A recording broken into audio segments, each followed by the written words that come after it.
night. But I have. You know? I've managed it.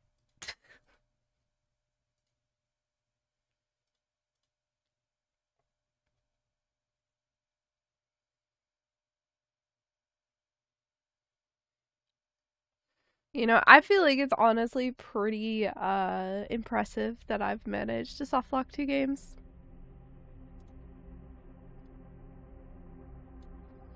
Like, are you able to soft lock 2 games in one night? I didn't think so.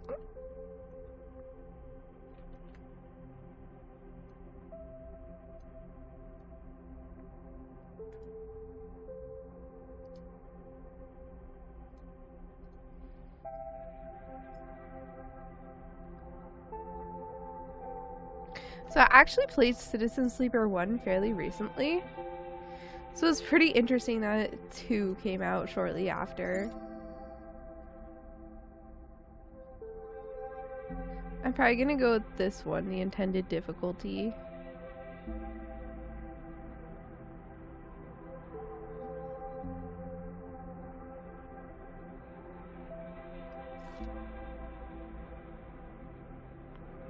Operator, extractor, machinist. No engage looks terrible. Oh, these all have one that you can't do. I really liked intuition. I think endure not having that one is probably fine.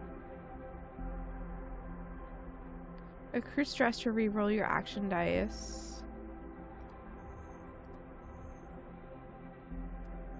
Boost your crew dice. Focus and action dice. Let's do this one. Interface was really useful in the past one. Operator sleepers are built to work with drones and remote machines over local networks to perform corporate resource extraction from a distance. Operators have expertise in working with interfaces and computer systems that are more physically fragile than other sleepers. Their reboot skill allows them to hack their own systems to reroll dice, a risky but potentially powerful move. Sleepers are assigned to operator work are usually cerebral and precise people.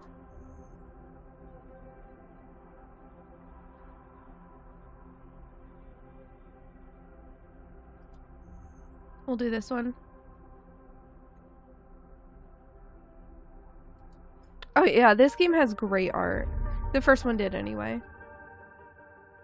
This is number 2.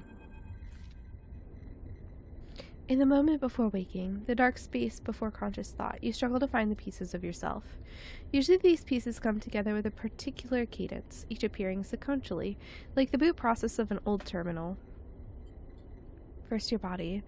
Artificial, compromised, but relaying sense data all the same. Then its context, the breeze of air filtration, the soft contact of your birth in 0G. Then emotion, coming into focus, coming into your body, bringing with it that first instinct, the one that has framed your past 100 cycles, fear. But that familiar sequence does not arrive. Instead, you are unmoored in space, your body distant, your context silent, even your emotions somehow obscured and scattered. Among all that disarray, only one familiar thing arrives, the fear. Oh, burrito. 7 miles would be debilitating for me, personally. It is a scrambled, panicked fear.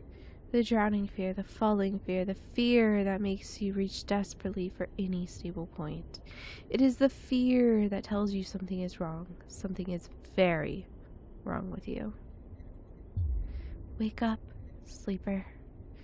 The voice is whispered in your ear, an act that makes you suddenly aware of your head, pulsing in pain, your body rigid with tension.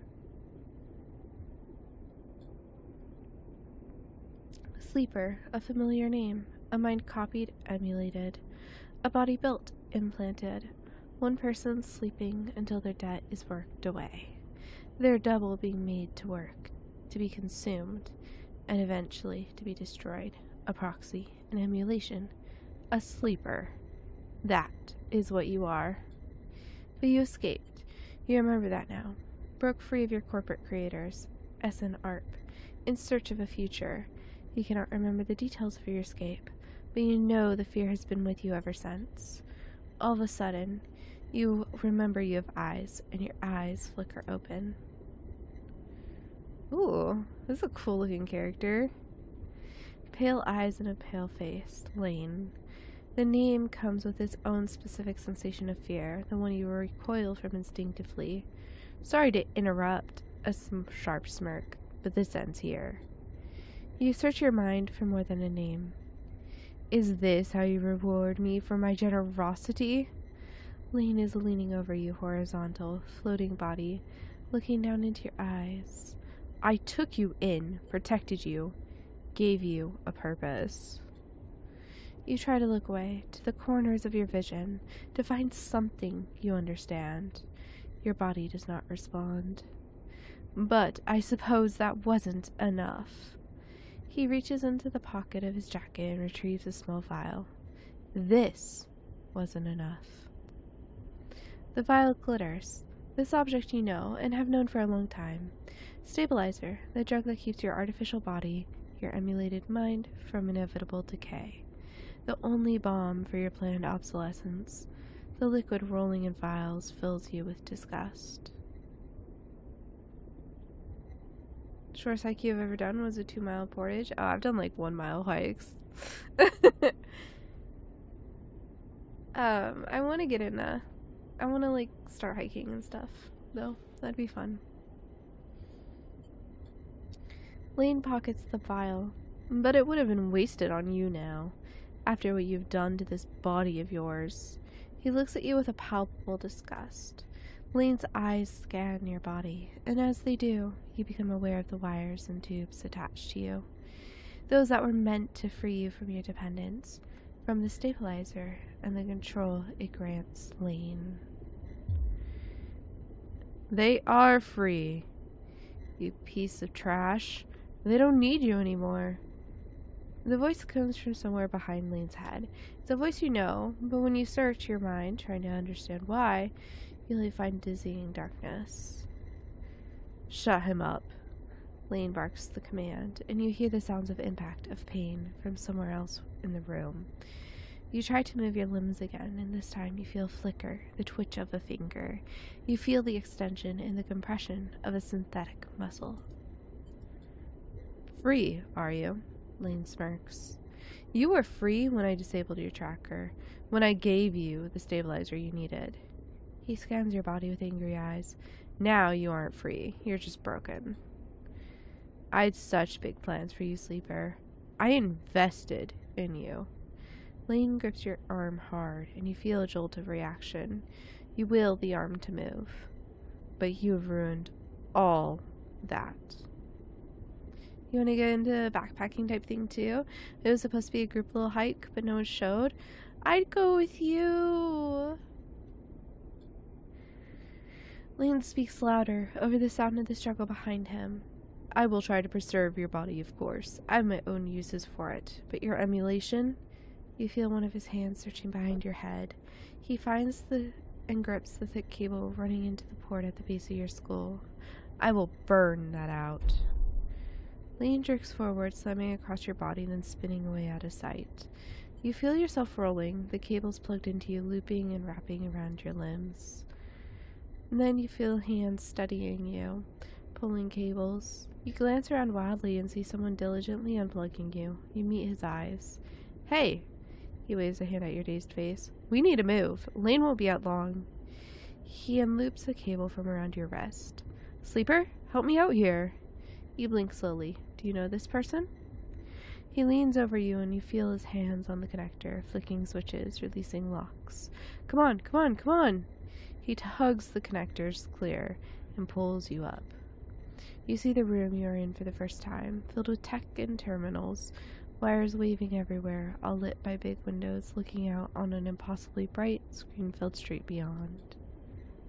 In the corner, you see the dark shape of a floating body surrounded by a glittering constellation of crimson baubles. Is that blood? You have no good hiking places near you anyway. We have to drive like an hour to get to one here. Aren't you like in the middle of the US though? Girl, I'm on the West Coast. I'm in California.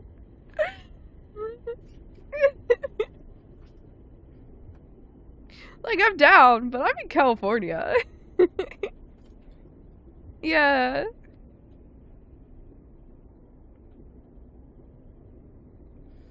Move. You are wrestled and shoved towards the door, which slides open in front of you, and then you're out in all that brightness, all that movement, gliding hard towards some unknown destination. You come to a stop in a dark alley, the one who guided you here pausing to catch his breath.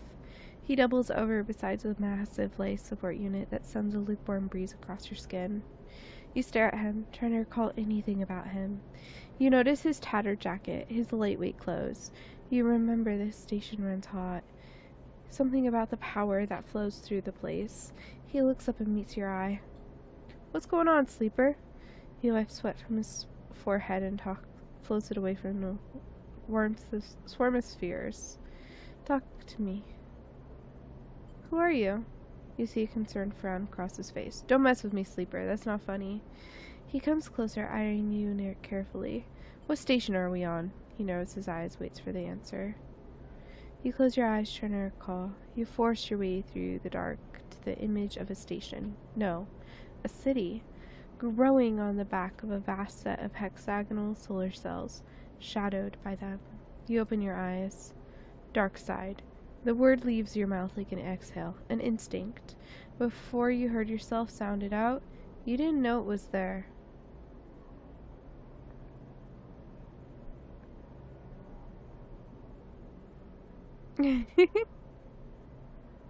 Hey, it'd be fun to hang out sometime. You need a passport?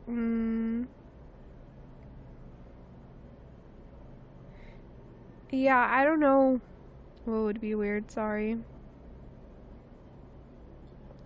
He sighs. And me. Who am I? You see something like fear in his eyes. Panic, perhaps.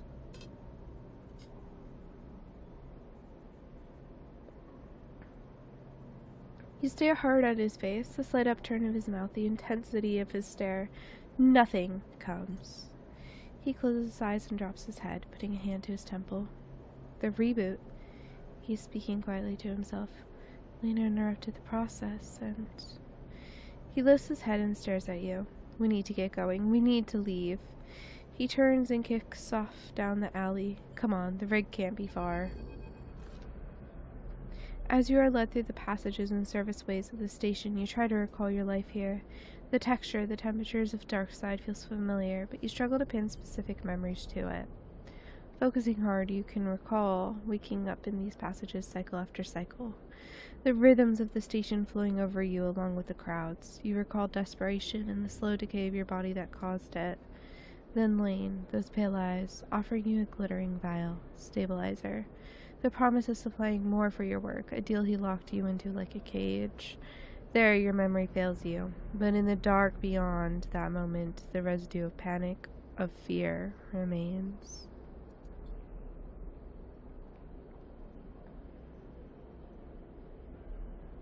Yeah, mom tested like gunpowder on fingers or something test.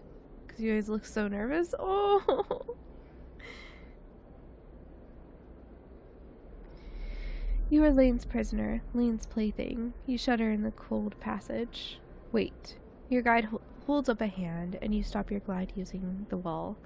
Ahead, you see a few tunnels open. The tunnel opens up into a wide open bay, with a few doors leading to cylindrical tunnels. The docks. They're watching the rig. He nods toward the docks, and you see one of the doors has a couple figures flanking it, one covered in ornate tattoos, the other with a bright silver implants along their cheekbones. Utsubo, Lane's guys. He looks at you and shakes his head in frustration. All this. It's not coming back to you, is it? Something catches your eye, and you see he is playing with a coin, nervously turning it over and over in his fingers. He sees you looking and slips it away.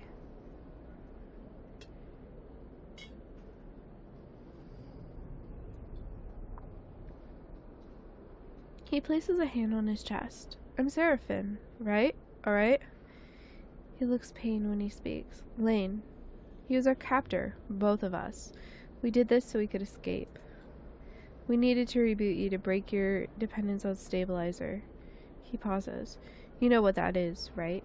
You nod meekly. But Lane interrupted me back there. The reboot didn't complete and... He shakes his head. We can still make this work. He looks back at the docks.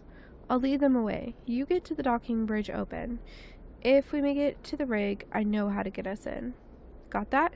He searches your face for a sign of recognition. What's the rig? Seraphim looks annoyed. A ship. Our ship. Or at least soon it will be. Lane assigned it to us when we were on jobs for him. Get that door open. He pats you on the shoulder. I know you can do this. Seraphim kicks off hard and glides down the docks. Over here, buttheads. He bellows to the guards as he barrels through. They immediately push off from the wall, giving chase. Okay, yeah. You wait a breath, then glide across to the door they were guarding. You look, already panicked, at the tightly sealed door, its control panel locked out. You hear a shout from somewhere nearby. You need to get it open.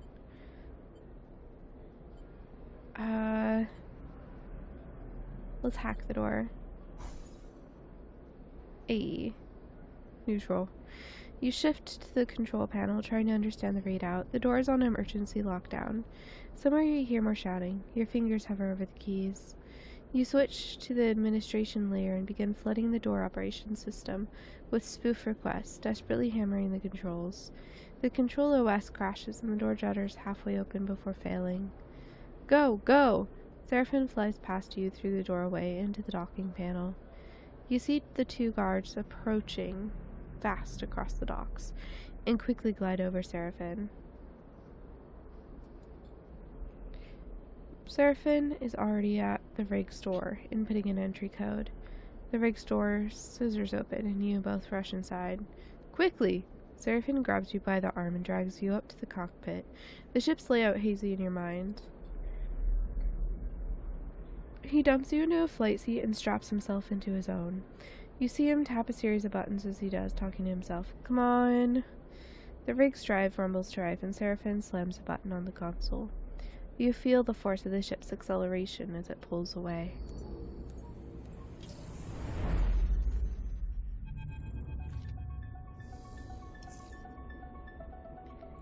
As the ship glides into place on the connecting bridge, its automatic systems nudged there by the port's docking protocols, you feel sense of relief. Seraphim burned out hard out of dark side, and you dropped in and out of consciousness in your seat as the rig made its way across the belt. But now, with the open space between you and Lane, you feel fresher, more awake. Seraphim breaks silence. We're good, sleeper. His eyes don't leave the monitor, and you realize this part of your escape is routine for him. You and he must have docked this ship countless times in your work for Lane.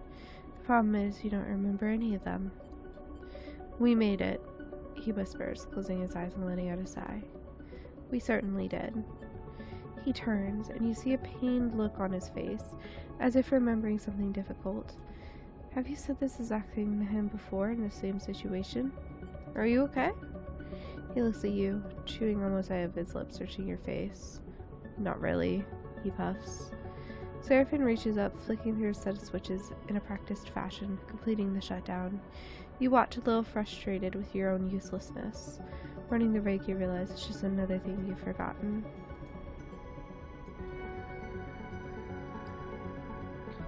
A clunk that runs through the walls of the ship is followed by a short percussive alarm tone from the pilot's console.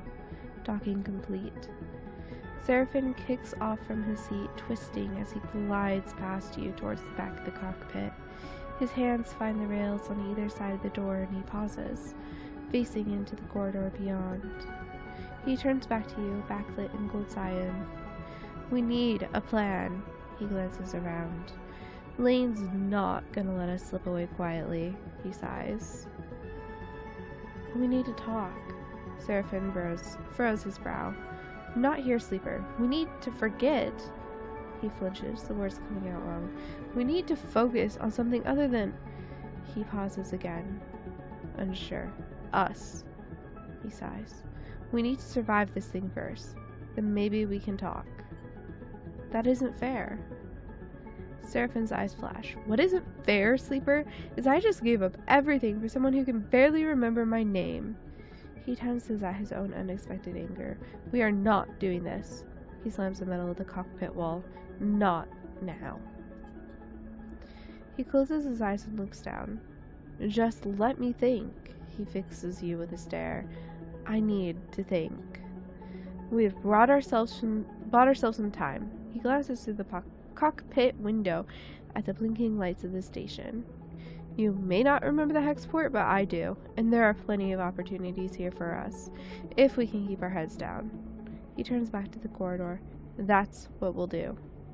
He pushes off and glides toward the main lock, and you follow, pulling yourself along, hand over hand, into 0G. We already emptied the tank on this thing. He slaps his hand against the ship's insides. So, we need to refuel, and that won't be cheap.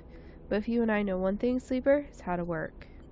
I'm gonna get myself reacquainted, see if I can turn up any old connections, people that might throw us an easy contract. You? He glances back over your shoulder. You keep out of trouble. Low profile. Got it. Seraphine stops at the airlock, stopping the reboot halfway through. He pulls a worn crew jacket from a locker and starts pulling it on. We don't know what that did to you. He jams an arm into a sleeve. I don't want you passing out in... He stops. I'll be fine. Seraphine drops his head, swearing to himself. He grabs another crew jacket and thrusts at you. Just put the hood up, will you? You take it and slip it on. Thank you. Seraphine nods. He stabs at the button to open the lock. The inner door hisses open, and Seraphine glides through.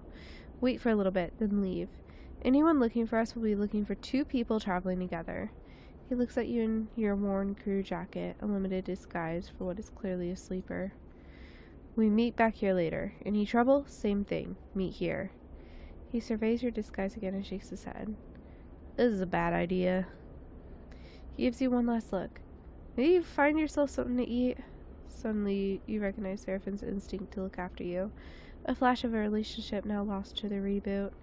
Catch. Seraphine throws a handful of something towards you. You manage to grab the projectiles, and when you do, you see a stack of cryo shits. These should get you some food. We'll need some more for fuel and supplies. He grimaces. That means all jobs on the station for both of us. Seraphine kicks off and glides down the docking bridge. Don't go too far, alright? He shouts as he leaves. Take it slow.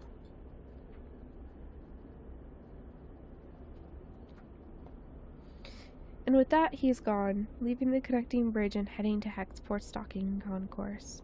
You wait for a moment in silence. Think about Seraphine. It's hard to know what's going on inside Seraphine's head. Here he is on some hapless escape plan with a friend who can't remember a thing about him. You try to remember how close you must have been for him to agree to this thing, but it's painful to think about. That's all gone now anyway. All you can do now is move on. You shake the thoughts from your head and pull the jacket tight.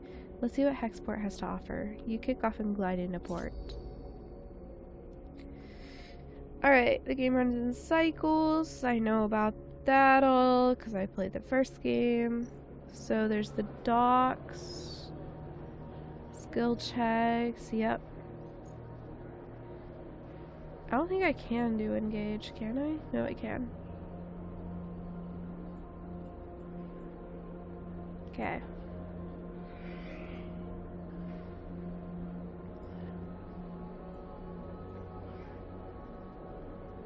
So we can explore or talk to people.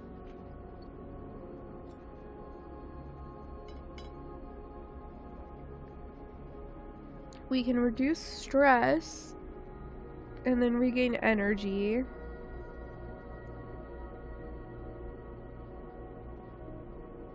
Choose which resources you should focus on in the crew task.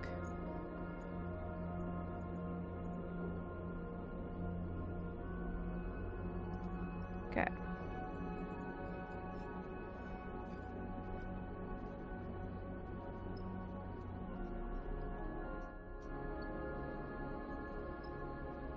And then goods exchange. Trade scrap, impress the brokers. This is interface, this is engineer.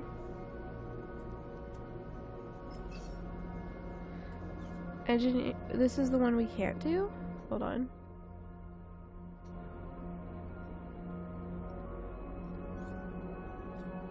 We can't endure.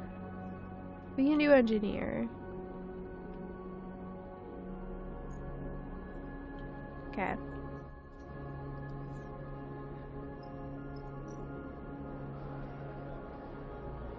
This is engage and intuit, which I think we're better doing the one that we have better on, which is interface, which is here.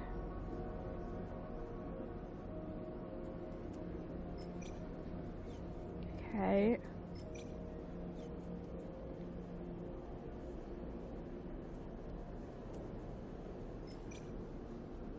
Let's go ahead and do our 100% positive here. You just progressed a clock. Clocks track your progress towards both positive and negative events and can be filled by performing actions or passing of cycles. Okay. We'll do this because this will get us further here. There we go. So now we can see more.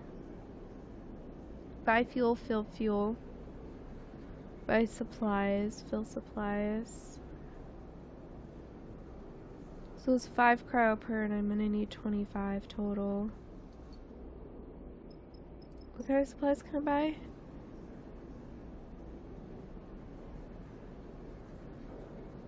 So we're gonna need supplies as well, okay. Here you can eat in exchange for cryo. Okay. Eat at the canteen. There you go. I can't do anything there. So for the remaining, this one's risky and this one's danger. So I'll do this one. I don't think we're going to use either of these. There's a bar here. Star and poker. Yeah, that's not good for us.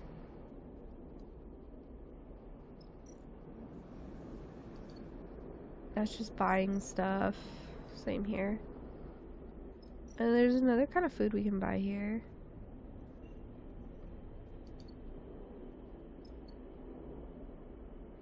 Okay.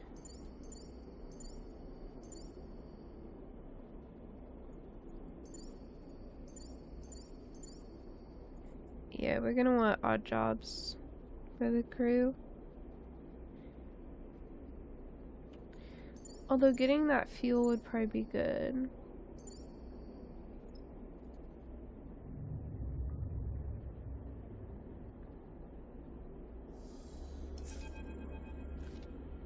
We're in trouble, sleeper. Seraphim leads the bunks as you're getting up. Without further explanation, he disappears down the corridor towards the rear ship. You drift out into the passage, pulling on your clothes, and glide down the length of the rig, the cool air making you shiver. Seraphim is a silhouette, silently leading the way. He stops at the far end, diverting through a side door, shooting you a glance as he does. You find Seraphim inside, holding one of a tangle of arm-thick tubes that are weaving in the zero-G engine room. You know what these are? No, tell me.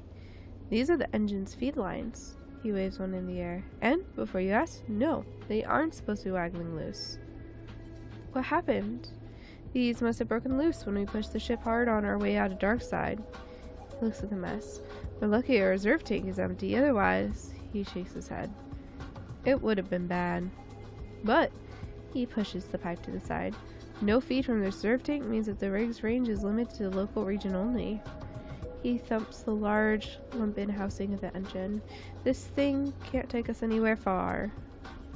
So we fix it. Seraphim sighs. That's the short of it. Seraphim whacks the engine housing again, harder this time. Just not been our run of luck. He turns and starts gathering the tangled feed lines, his frustration evident in the violence of his movements. We'll need a new set of these, that's for sure. He starts forcing them into a crate. So how about you try to track them down? I'll take a look at things here and see if I can figure out another fix for the reserve tank. He glances up from his work. From what I heard on Hexport, Factory Row is the place to find ship fitters. Maybe you can find some recon while I sort this place out? It's on the other end of the station. Okay, I'll take a look. Seraphin keeps working. Wait. Seraphin pauses, seemingly unsure. There's something else. He drops the feed lines and they float, waving in the air like tubular seaweed. I've heard word that Lane's on the hunt. He frowns. A message went out to everyone in the local radius of Dark Side. He's looking for us.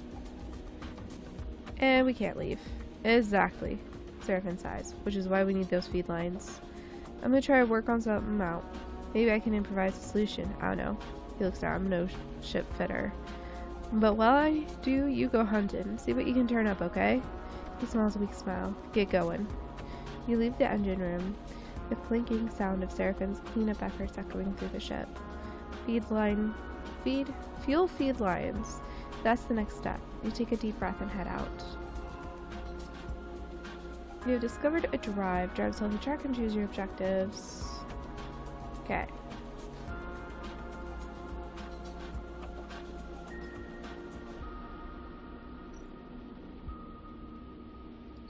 So if I can get feed lines, I'll do that. We can make a meal. And we can rest and recover.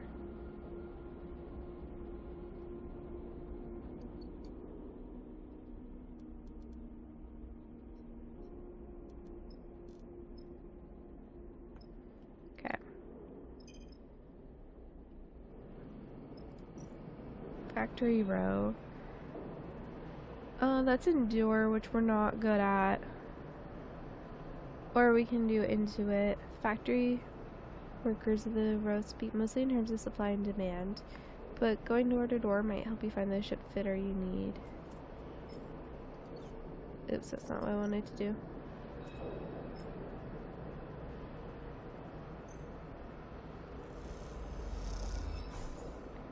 Okay, we got one. Let's be 100% positive. That got us 2.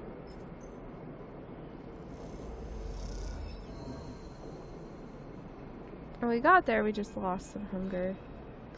Factory Row houses you glide through its current passages. Whatever its many bays and rooms once were, they now serve as containers for industry of every kind. Whirring manufactories precisely engineer components with a rapidly shifting arms, while scrappers hammer incessantly at bent ship plates. Everywhere you look, there's energy and activity, and for good reason. Hexport itself is built on the derelict fragments of a solar reflector, and even the small amount of energy generated by its remaining mirrors is enough to power a city of machines. It's familiar to you, of course, in a strange, far-off way, because of Dark Side. That place and your memories of it are a muddy haze, but it's hard to forget the glint of its hexagonal reflectors, 10 or 20 times more in number than Hexport's, and that wild, flickering city growing on their backs like a tumor. In comparison, Hexport feels provincial, but deep in Factory Row you could almost be back in Dark Side. And then you see them, tubes just like those Seraphin had waved in your face, the feed lines. You push over to the display window of the unit, marked Carstone Supply in block capitals cut from whole plate. There amongst an angle shelf of oversized ship components sit the feed lines, like some large biomechanical tangle of snakes. You slip inside, where the sound of Factory Row is a little screamed, and spot a large figure working at their bench, hunched over concentrating. It seems like he doesn't notice you enter. Wait patiently. You let him work, watching as, despite his heavy build, he delicately aligns the components, their layers slotting like puzzle pieces. After a few moments of observing the process, he turns his head a little towards you.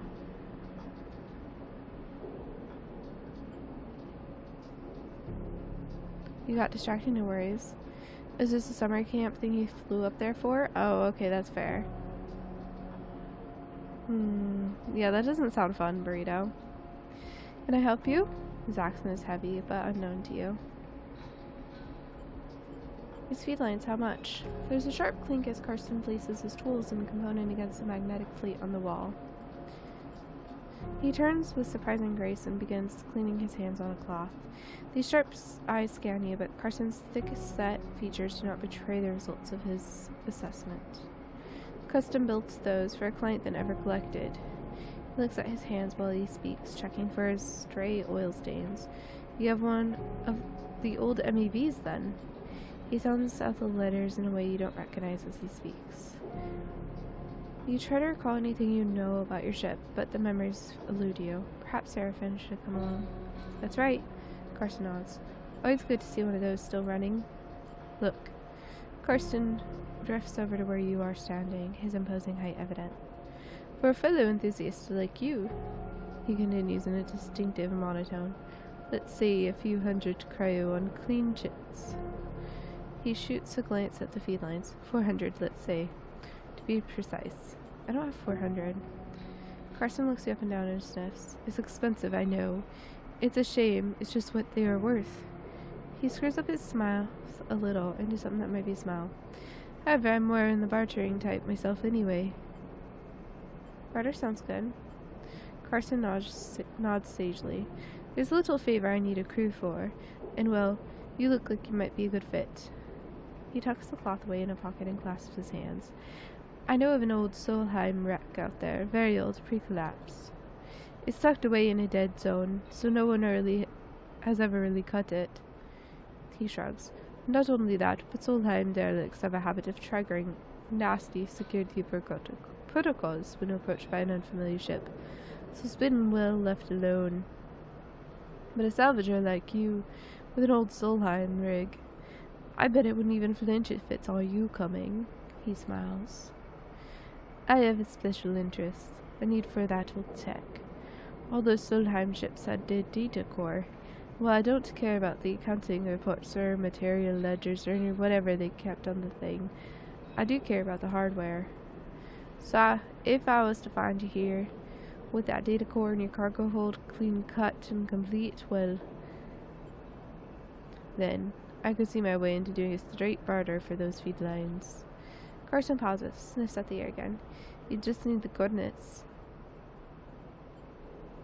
Simple as that? Simple as that, he repeats, in his monotone way. So, you interested? He glances back at his workbench. Because I'm a busy man. I'll do it.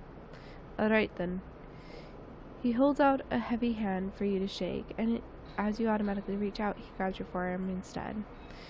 Carson pulls you closer, squeezing your arm. Let's keep this one between us, alright? He half smiles, his face huge and close. It's our deal. Before you can respond, he thumbs a little drive into your palm. These coordinates.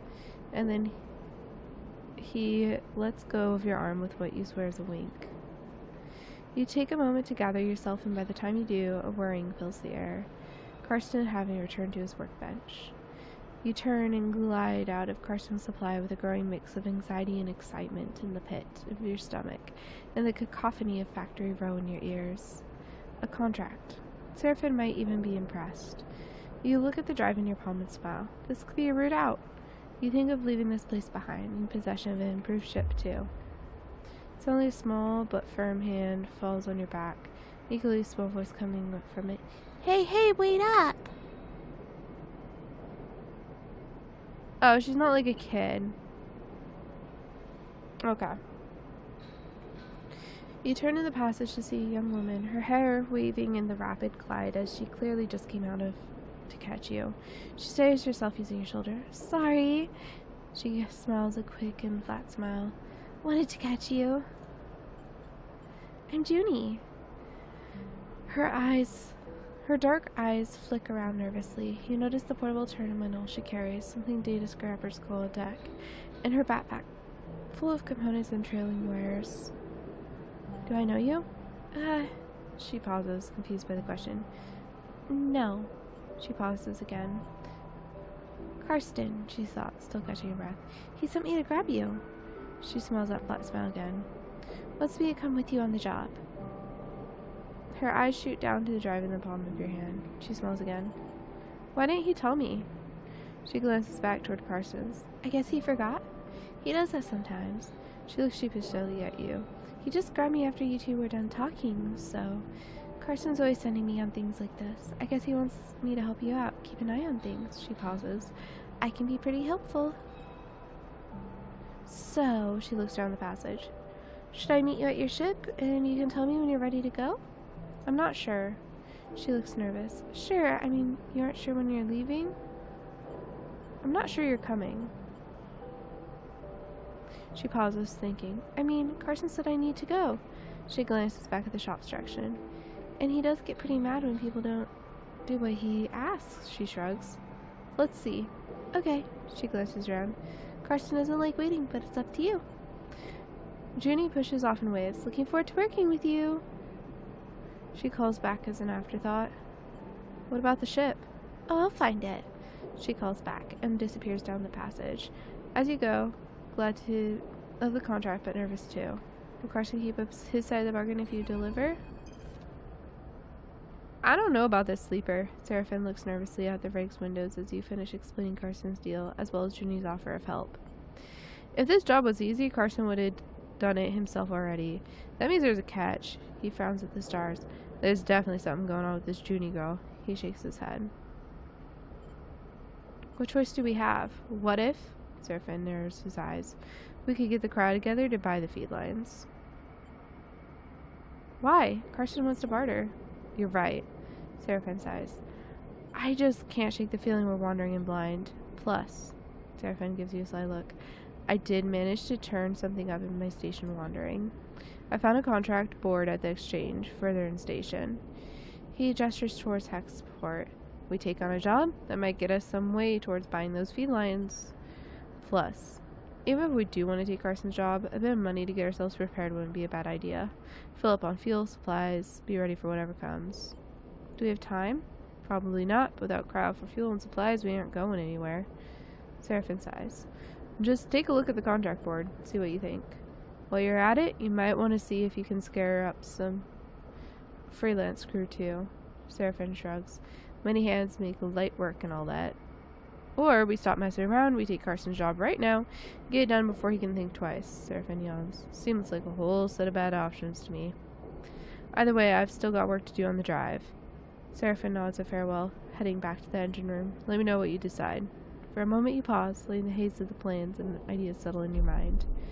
Suddenly, you curl up, pain shooting through your spine. You get your teeth, your muscles lock tight. Your vision narrows as you squeeze your eyes shut. You feel a shift, as if some connection is broken. It's almost impossible to describe, like you're floating away from your body, dispersing, dissolving. There's nothing familiar in the pain, nothing to hold on to. You grit your teeth. And then another shift comes and you are back in your body, trembling against the metal wall of the passage. The pain slowly fades, becoming a pulsing throb and then a residual flicker. You flex in 0G, stretching out the tension. The strange sensation of distance that persists beyond the pain, a disconnection between your body and yourself, a flickering numbness that refuses to recede. You wonder if the reboot has done something to your body, or if this is some new sensation you'll have to live with indefinitely. It strikes you that you know so little about the body that houses you. It could be moments away from collapse, or it might persevere for countless cycles like this. You try to shake off the feeling, pushing your hands against each other until they feel like they're yours again. Time is the only thing you need, and right now it feels like it's running out fast. You head for the airlock. You have work to do.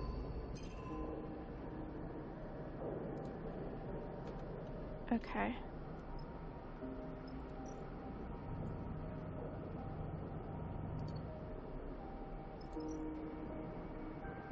So, data diffusal shift.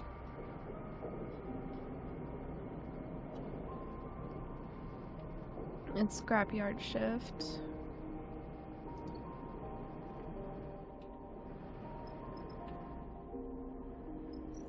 Contract board.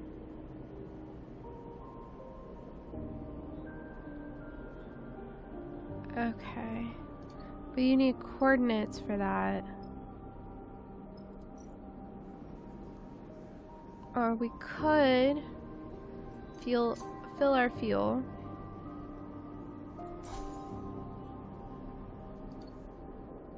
Like so, and just go.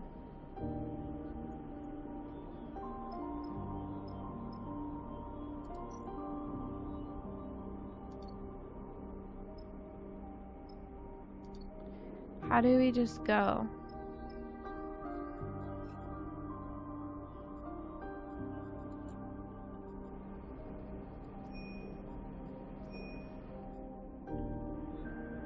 I don't know.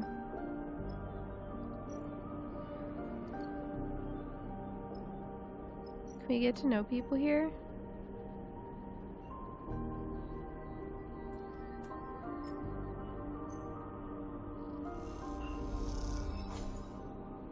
Hey, we got cryo.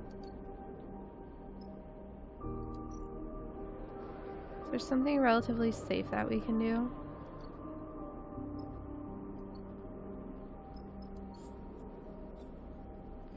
Contracts are high-risk, high-reward jobs that you and your crew can take on. Okay, gather enough fuel, gather as many supplies as you can afford, and to keep you and your crew going. Okay.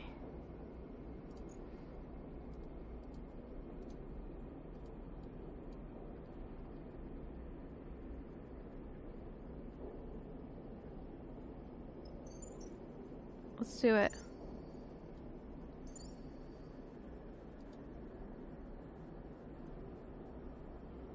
There you go.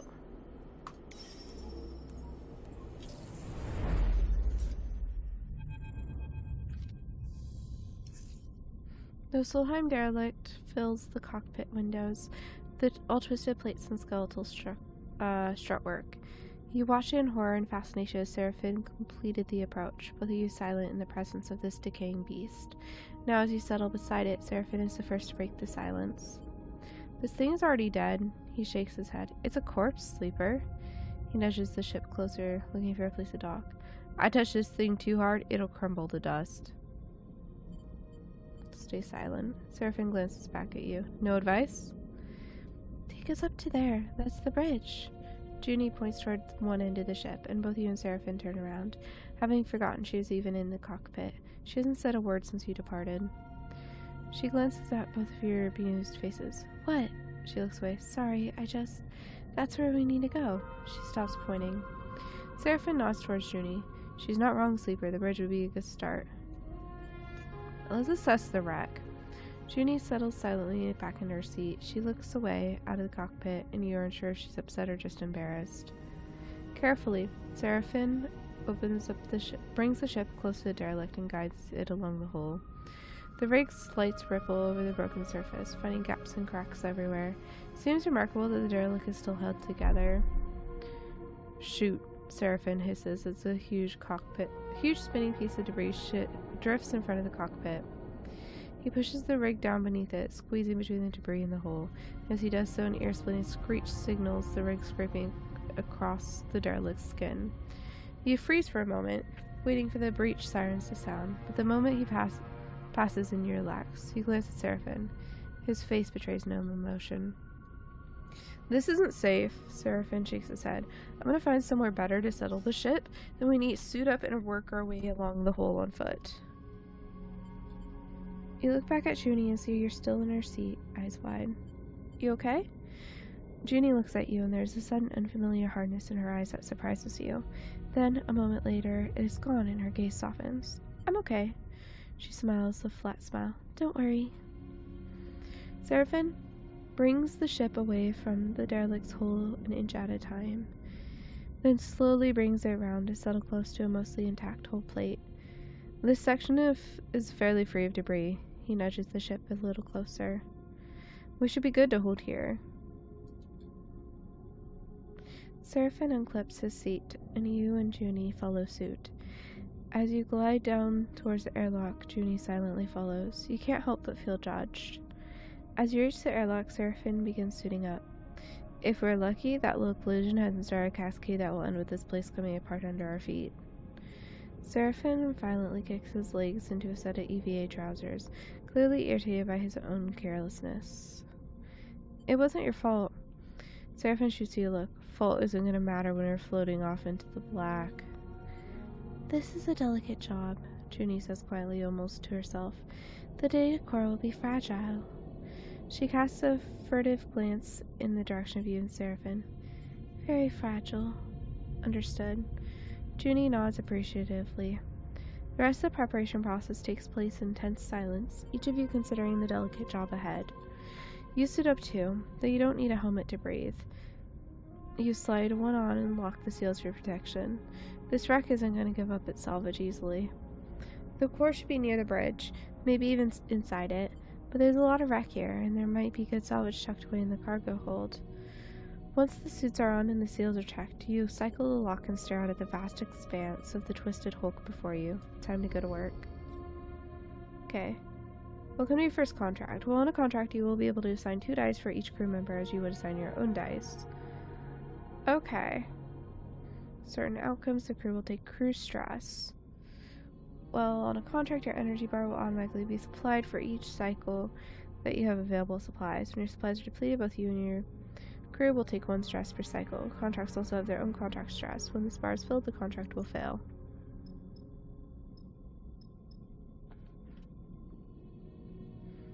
So this way to the cockpit, right?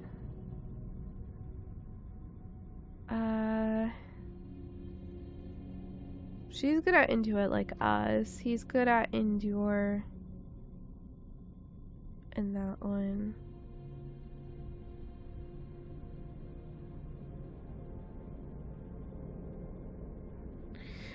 No, that's not Intuit. That's something else. I think we're better off with this one. Oops. I keep doing that. Although, alternatively, we could do that.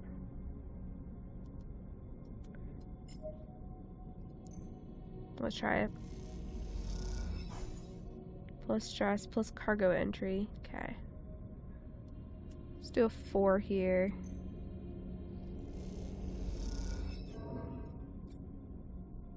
Just gain some stress. As your stress increases, you'll have a higher chance of taking damage to your action dice each time you roll them. Okay.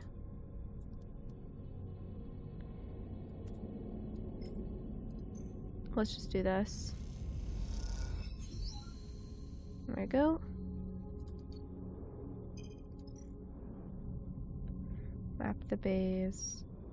That's not what I wanted to do.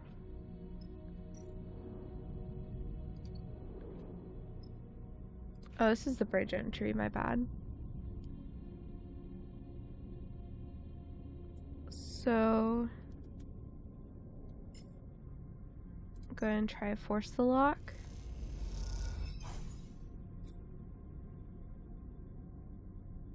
Uh-oh.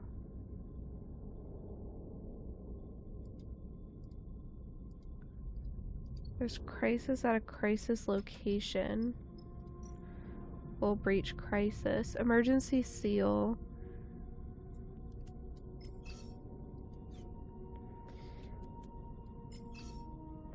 We can't really do that one.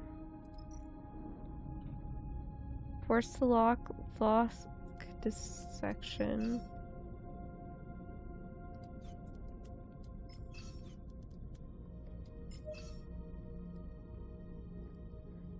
Oh.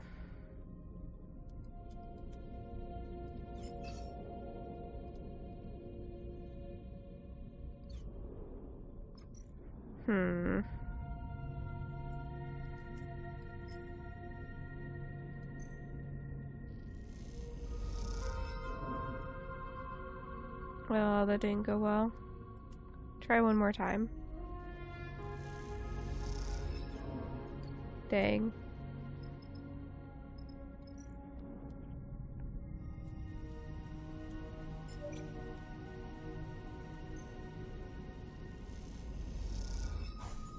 Okay. It's our chance here. Worth it.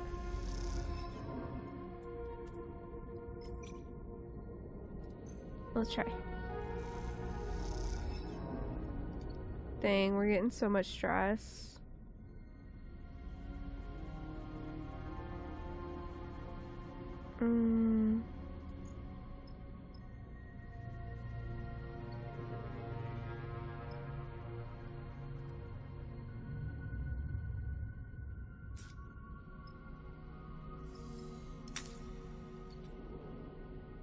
You've taken damage to a dice because of stress.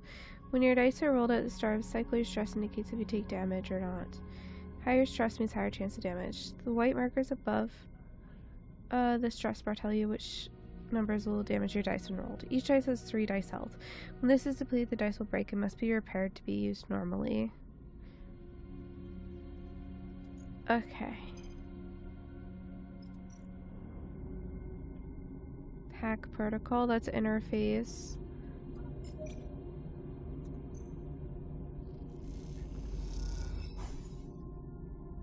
Okay.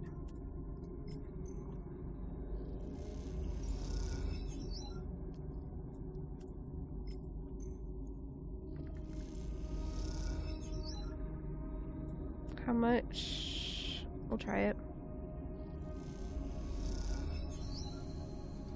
There you go, that's that one fixed. This one we have to have him do.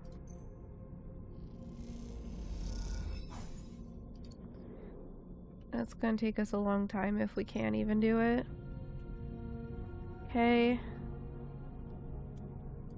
Can't really do anything here.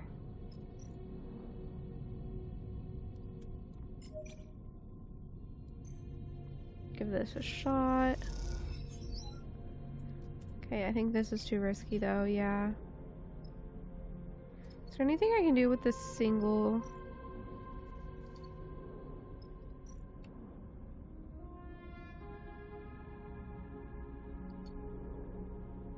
Not really.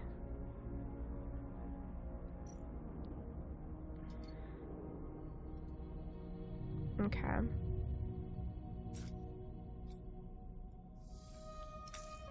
Okay. I'm gonna be right back. I need to use the restroom. So I need to give this guy water.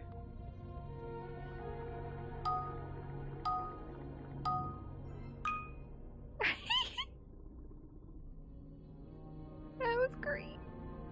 I sound very drunk right now. Yeah. Yeah. I mean, okay. I don't think I stutter this much, but yeah. Everybody thinks they don't stutter.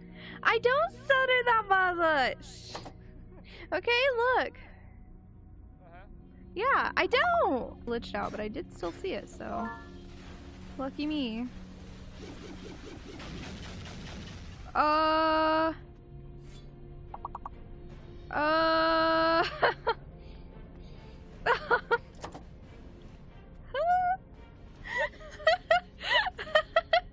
Someone clip that, please. What do I do?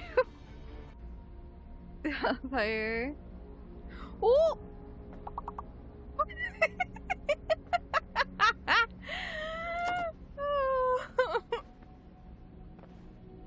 Nobody saw that. It's okay. Oh, dude. So Fog made this because we found a music disc that he wanted. And... oh, this looks so cool. What do these do? Oh.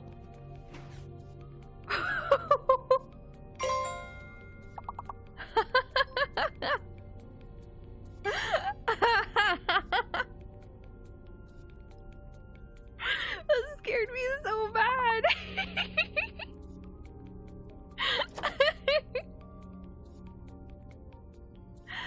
Man, that scared me so bad. Okay. That's just a bone shark. Who's... alright, I'm gonna keep going. I just want to finish this contract. You know? I think we focus on this here.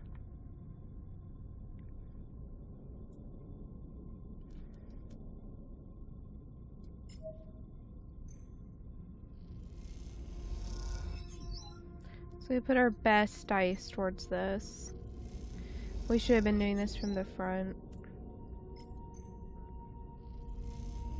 Hey, Belcosity.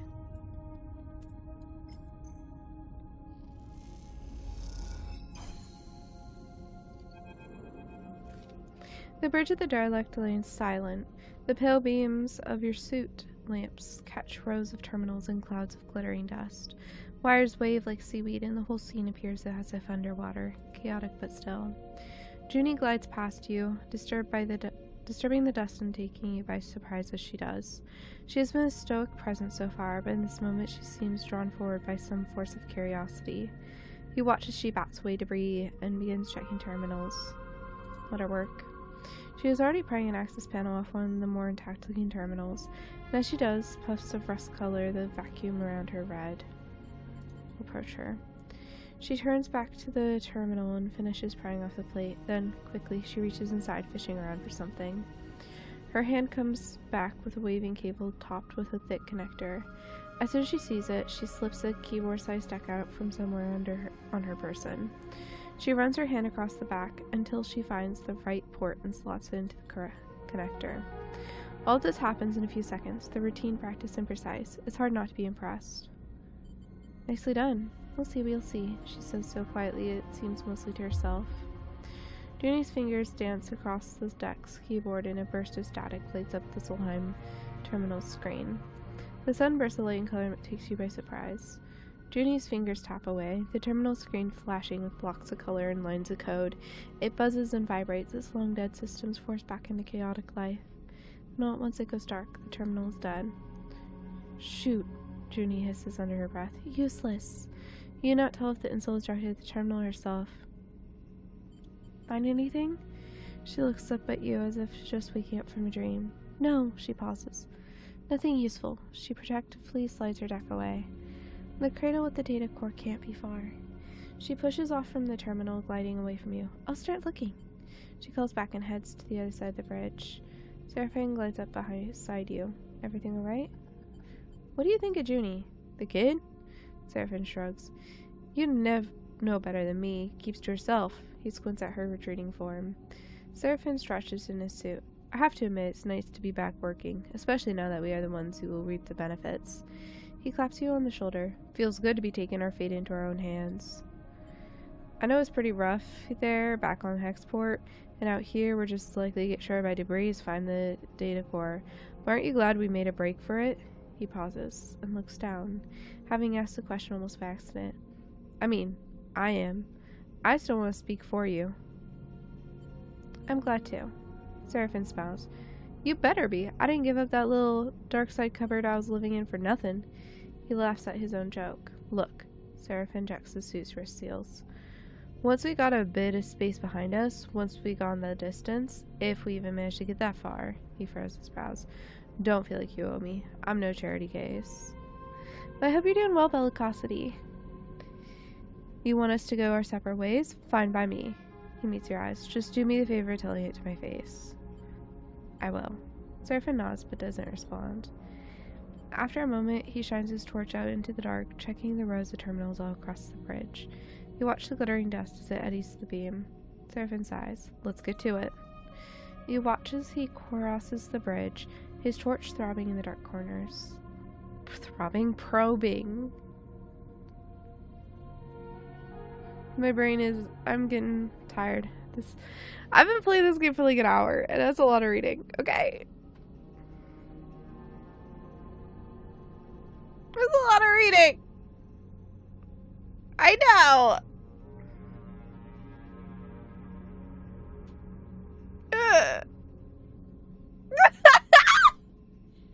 No. Oh my gosh. I will drink water, thank you.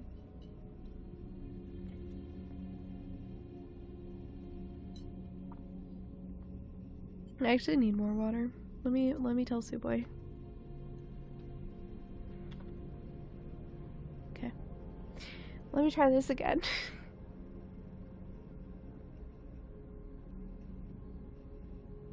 Burrito! You're sweet. You watch as he crosses the bridge, his torch probing. I think my issue is I want to go with the ah instead of an o with that word at first. Oh my god! I said probing this time. I said with the P. It's just...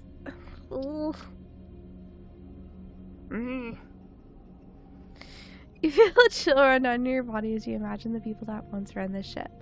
The Solheim crew, surely long dead. Was it like... Ah! What was it like here before the collapse, when this system was the jewel in Solheim's crown? It's impossible to know. That history is lost to you now. All you can do is pick what you can from the ruins.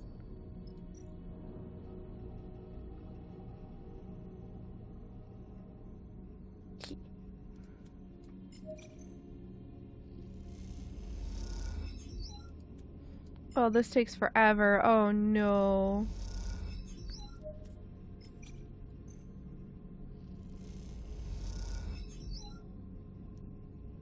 We have so much.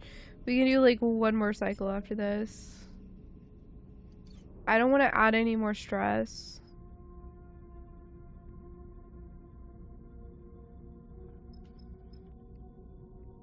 We have to end the cycle, I think. So I could do this, but it's not even gonna get us through the crisis. And we can't take care of that one.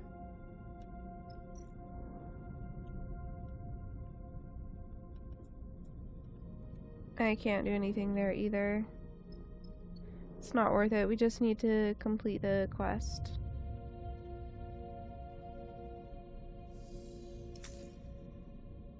Okay.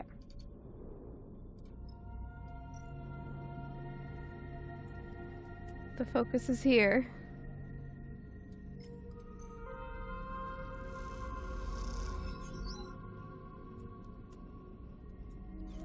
Oh, Junie do it as well.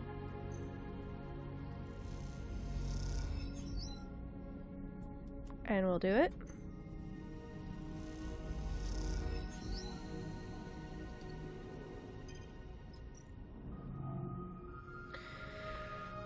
Oh boy. There's more to it. Okay.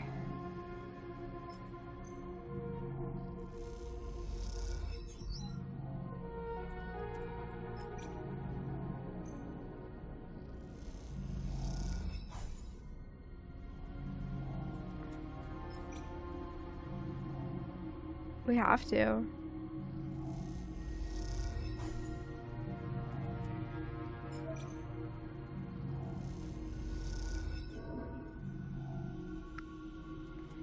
He can't even do this one. No, he can. We got one for that though.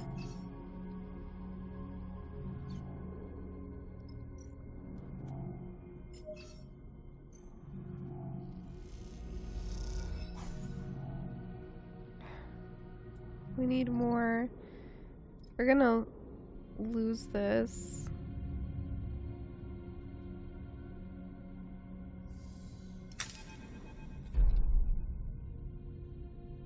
Okay. As a horrifying lurch, you're sent spinning through the bay as though you're crossing a hall of debris.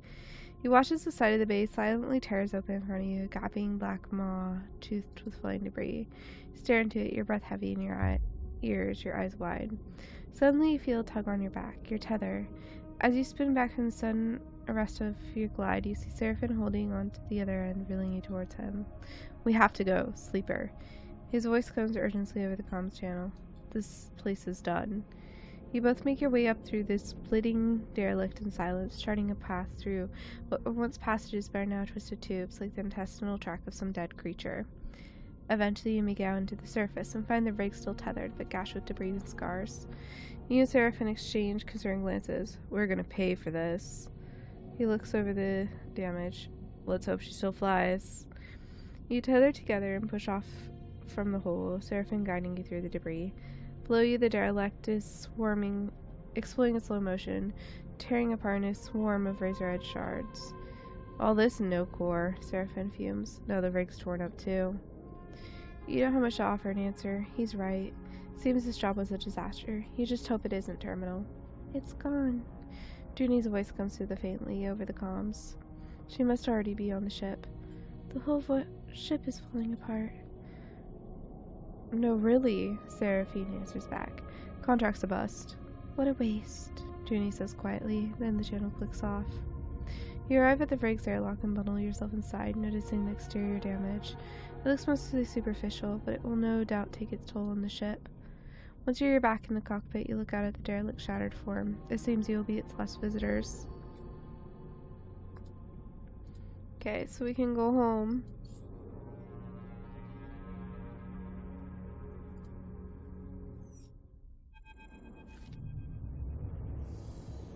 Oh my gosh, Orange. As you arrive into Hexport, Junie speaks up from the cockpit. I need to speak to both of you. On the journey back, you notice a change in Junie, a hardening, and now she seems very different from the nervous hacker you first brought with you. I know we failed to extract the core, Junie sighs, but I want to be honest with you by why I came to you. I don't work for Karsten. Perhaps that was obvious, and I didn't want you to bring him the core. You and Seraphine exchange glances. You would have taken it? She looks away. I don't know, Sleeper. Yes, perhaps I would have, but I also would have spoken to you, explained myself. Do you know how many of those cores are left intact? Junie suddenly looks gripped by the emotion. Like it or not, we live in Solheim's shadow, in their ruins, and yet we know almost nothing. What chance do we have of understanding how we got here when others like them, like Senetstat and Conway, are descending on this system? This station and most of the other habitats of the Belt are built on a Solheim foundation. She frowns. Yet we're too busy scavenging them to take time to look for the answers. Men like Karsten want nothing but the raw materials of cores like the one we lost. She shakes her head. We can do better. We could learn our history and how this system was settled. We could better learn the technology we build our lives on. We could uncover Solheim's crimes and seek to make amends. She meets your eye. We could seek beyond survival towards something else. You never heard Junie speak like this, and you realize what you have taken for nervousness was actually control. This, the person in front of you, wanting a data core, is the real Junie. Not that it matters. She glances away. It's all lost now. Keep your honesty. Seraphine cuts in. It's worthless to us. He completes the landing protocols and begins shutting the rig's engines off. We don't have time for confessions. Junie looks crestfallen. Karsten will come for you if that's what you're worried about. He's ignorant and stubborn, but he isn't vengeful. That is not what we are worried about. Seraphine gives her a pointed look. We'll explain to Junie. You told Junie about the feed lines Karsten has, about you and Seraphine fleeing something, and that you can't run any further without them. Junie nods along, her eyes darting back and forth as if trying to calculate something in her mind. Seraphine turns to you. If you have any bright ideas on how to get those feed lines, now would be the time, Sleeper. There's another way, Junie interrupts. I could help you steal the feed lines. She stares up with you with determination. We could do it together. Seraphine looks at you with raised eyebrows. It seems he is noticing the change in Junie, too. Karsten's an idiot. You can hack his security and you can pull them out of there. She looks at Seraphine. You seem tough. She shrugs. We can do it. Why help? Junie looks between the two of you. Hexport hasn't exactly been kind to me. You two trusted me even though I didn't deserve it. I'm not used to that. I want to repay it. Not to mention that Karsten is probably ripping you off. You make enough cryo. What's to say you won't raise the price? Trust me, he's no good. I was trying to deal with Karsten to get those derelict coordinates from the moment I arrived here, and he ran me in circles. She shakes her head. Seraphine is watching her closely. Even if I do take you at your word, which, given everything, seems a little tough. How do we even do this? He raises an eyebrow. You're telling me we just drift in there and take the feed lines? Look, I get it. You don't trust me. She pauses. But what if I have vested interest in this working out? There's nothing left for me here, and I don't feel like hanging around waiting for Karsten to figure out my involvement in all this. I need safe passage. You need the feed lines to grant it. She allows herself to smile. See where I'm going with this? Seraphine sighs. I don't like it. He pauses. But it makes sense. What do you think, Sleeper? We all get something. Exactly, Junie smiles. Let me prepare. I'll head to Factory Row, scope the place out. Meet me there and we can work out a plan. She glances between the two of you. Trust me, we can find a way. We'll keep it simple, clean. Let's get to it. Okay then, Junie smiles. Trust me, this is going to work. I'll go scope out the bay we need in Factory Row. We should split up, less likely for Karsten to suspect us. Meet me there in a few and we can finish setting this up. Junie unclips from her seat floating. I want to show you I can be trusted, that we can do this. She looks between the two of you. Believe that, please. And with that, she slips away down the passage toward the airlock and hexport beyond. You look at Seraphin. I'm saying nothing, sleeper. He unclips from his seat, too. Either this is the kind of mess you have to go through to get out the other side, or it's the kind that you never escape. Either way, we're in for it now. He leaves the cockpit. You stare at the chaotic lights of the hexport and wonder if anything in the starboard belt ever runs smoothly. Alright, we're gonna leave that there. Yeah. I think I'm gonna end stream. Kinda seems like the right time. You know? I'm getting a little eepy. And we'll do another stream tomorrow. So, yeah. THX for stream. Oh, Historic, you're so sweet. Also, it says you subscribed for 6 months. Did you just do a 6-month?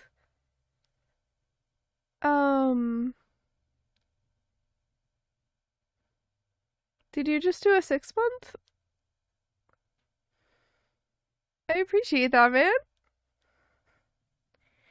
In my activity it feeds, it says resubscribe for 6 months.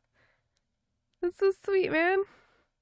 Yeah, no, I'm probably gonna do your channel point reward on tomorrow. I'll probably do channel point rewards tomorrow, and then maybe like house flipper, and then yeah. Oh my gosh, really? We're gonna hype train right now? Bruh. On the ending screen. Okay, whatever. They have given 10 gift subs in the channel. Thank you, Orange. I appreciate it, man. I don't even have music running right now, man. Yeah. It's fine. I can look for someone to raid while we do that.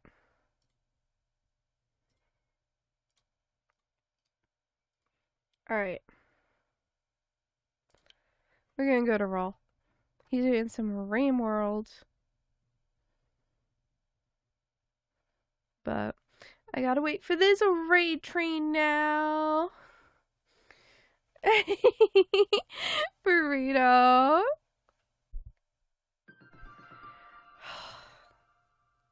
I can't believe you did a stream during a hype train. So unprofessional that I'm throbbing. I mean, probing my mind for answers. You're so mean. You're so mean, Bellicosity. What the heck, man?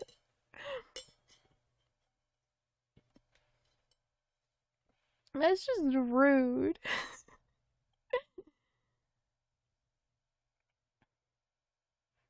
Man. If you pay for a word game, then too bad. Not right now. Oh,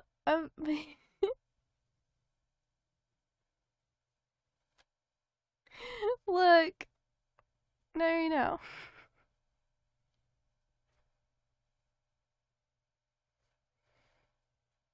You know? Thank you, Stark. Gifted a tier 1 sub to Bellicosity. I know, Orange. No, Burrito was talking about channel points. I'm pretty dang sure.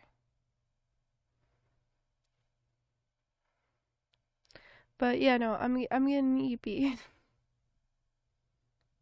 And I think it's a good time, because, yeah, we'll do the remaining... I'll play the any-game things after.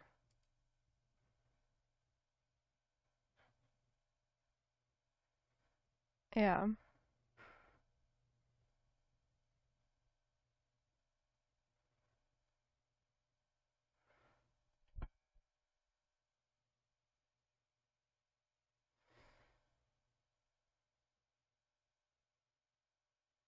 It's okay.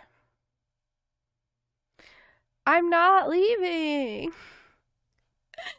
I will stay here for the entire hype train, okay? Oh man, I don't want to. I don't want to. I want to go chill. I'm gonna like have some food, then lay in bed. I like right now I really just want to like lay in bed and watch YouTube. You know? Am I the only one that gets those like need to just lay in bed and watch YouTube?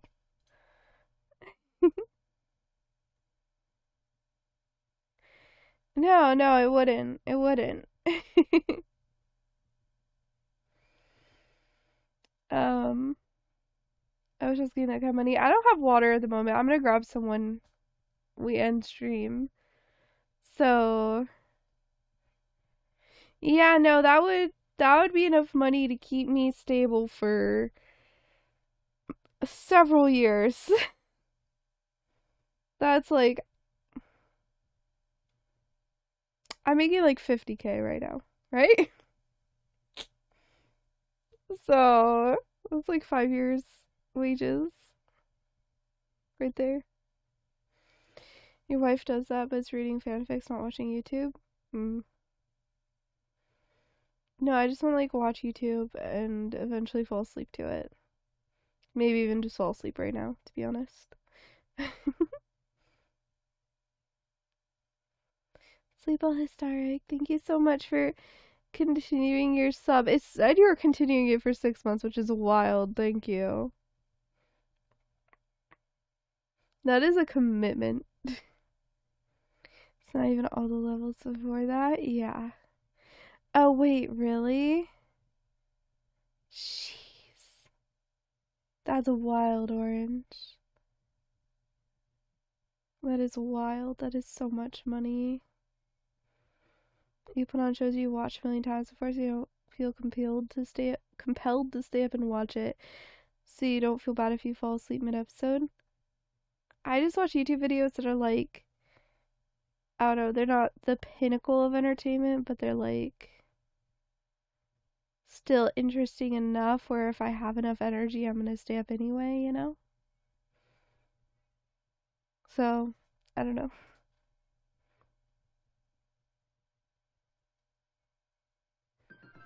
Orange. Not me doing this just to force Suwey. Oh my gosh.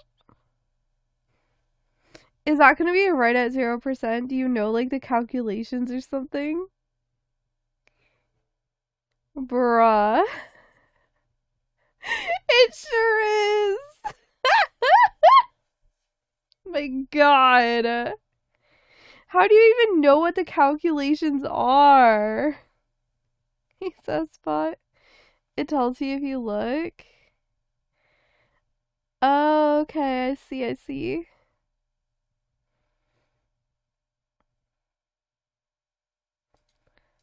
Okay.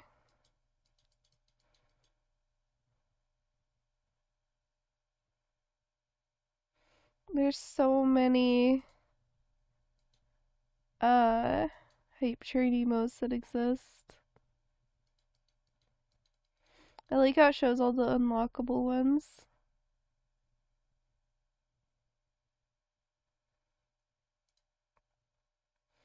You throw a shot when he broke the record? Dang. That's so much money. Yeah, that would support me financially for several years if I had that much money.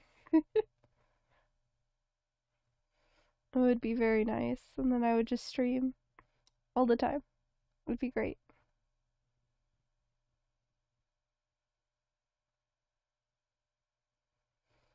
You should have, honestly. I feel like that would honestly be a good investment of 100 bits.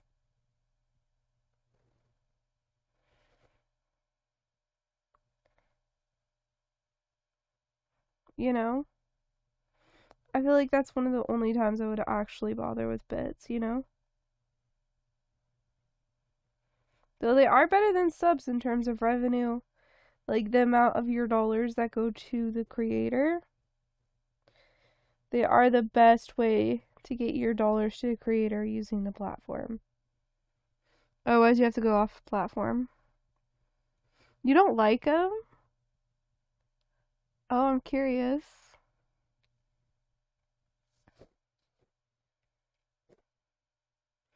I am very curious.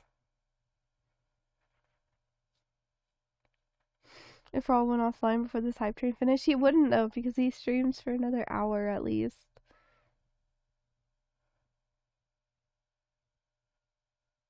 Oh? You should link me, I'm very curious. Hi, Crafton. You're so sweet, dude. Yeah, I was just doing a bunch of, Wait, I just saw you in someone else's chat. Whose chat did I see you in? Whose chat were you in like earlier today?